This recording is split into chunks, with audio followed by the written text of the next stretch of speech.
Joining us now is California Democratic Congressman Ro Khanna.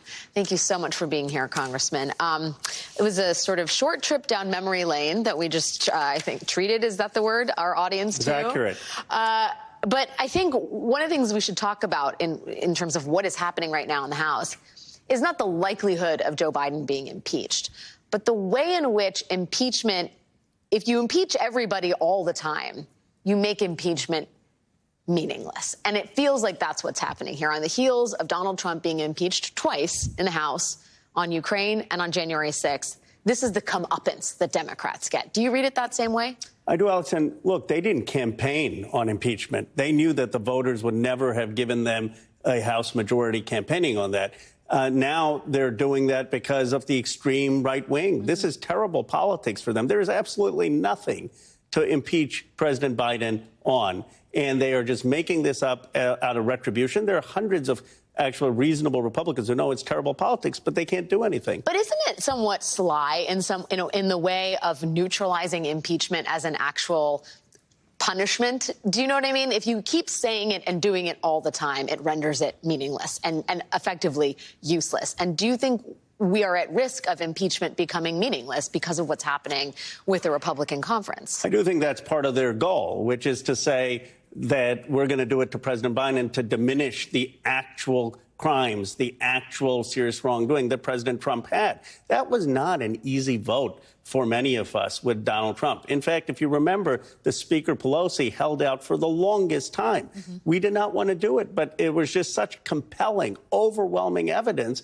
that we felt that we had to do it. And there's no comparison between that and ordinary politics. I would never have said, let's impeach Ronald Reagan or Bush Sr. I mean, they're just trying to muddy the waters to say everyone does it. But people know the truth. They know that President Biden, whatever you think of his politics, is a decent human being who's dedicated his life to public service. I mean, to some degree, they telegraphed during the Trump impeachments that this would happen, right? They would always invoke the specter of potentially Hunter Biden and his laptop, but somehow the sentence always ended in, well, wait till a Democrat's in office and we impeach him or her. So to some degree, we could see this coming.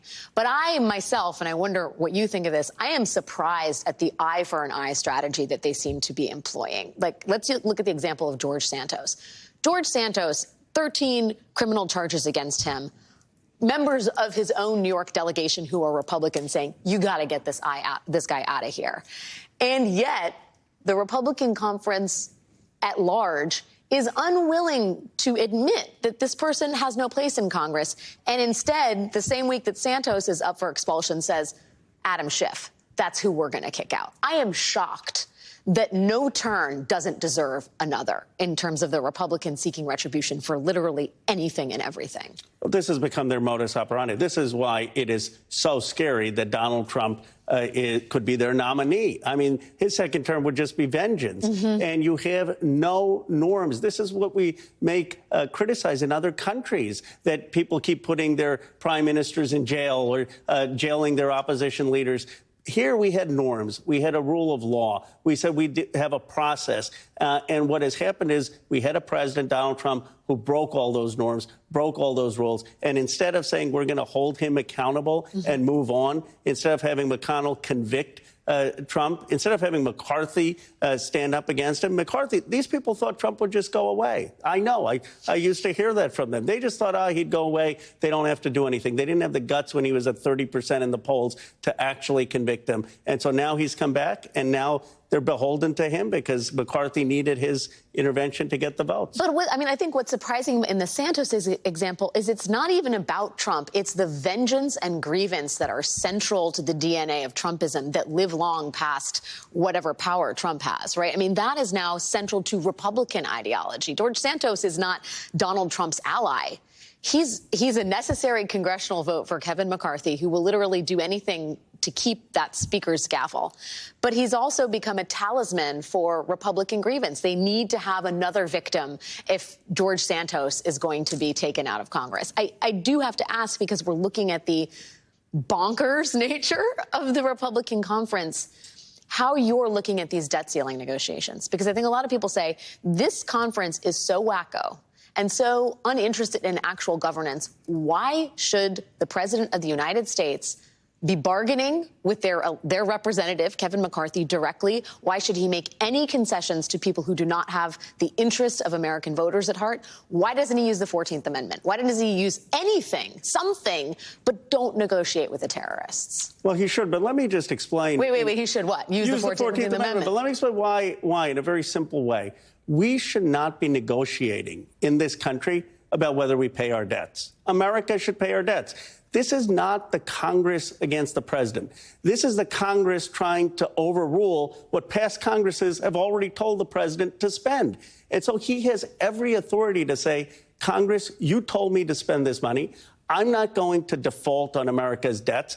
We're a patriotic nation. It's patriotic to pay our bills, and I'm going to pay the bills. Let them sue. Let them sue and take it to the court. Last time they did these shenanigans, the stock market dropped 15% in 2011. And here's the thing. But they thought it was a hostage worth taking. In the eyes of Mitch McConnell, it was all worth it. But because you were so eloquent in your history, when President Clinton stood up to the Republicans, that was bad politics from them. When President Obama in 2013 called their bluff and stood up, that was bad politics from them. I think if President Biden says, I'm going to do the patriotic duty, in America, we pay our debts, I'm going to pay them, challenge me in the courts, I don't think that they are going to win on that argument. Separately, we can discuss how to reduce our deficits. We have plans for that. Let's tax the wealthy and repeal the Trump tax cuts. Let's make sure we don't have $1 trillion defense budget. Let's make sure that we have prescription drug negotiation. The deficits are Reagan, Bush, Trump that have created a lot of the deficits. I'm not saying we haven't done some of it, but more of the deficit has been Republican run. I have to ask you, as we were talking about who is in Congress and who is not, Dianne Feinstein, senator from California. There is new reporting from the New York Times about the degree of illness she has suffered while she's been out with shingles. The reporting is that she has been disoriented and really questionably serving in Congress for some time now. What needs to happen here? First, let me say I admire her career. I mean, she has had an extraordinary career. But it's sad for anyone to see, and it's sad for her own colleagues to see. I'm hopeful that people who are close to her can talk to her and just say, look, end your service with dignity, step aside, let the governor appoint someone. It's painfully obvious to people. I went out and I said something that many people are thinking. Do you think that's going to happen? I hope so. I mean, I think for her own dignity, for her own career, for her own legacy, it would be good. It would be good for California.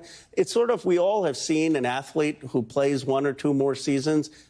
That's what this started out at. But now it's just painful. It's painful to watch. And my hope is, I know there are people who are close to her. I don't think it should be forceful. I think they should have a loving conversation about it being time. California Democratic Congressman Khanna, thanks so much for joining me tonight. Nice to see you in person. Thank you.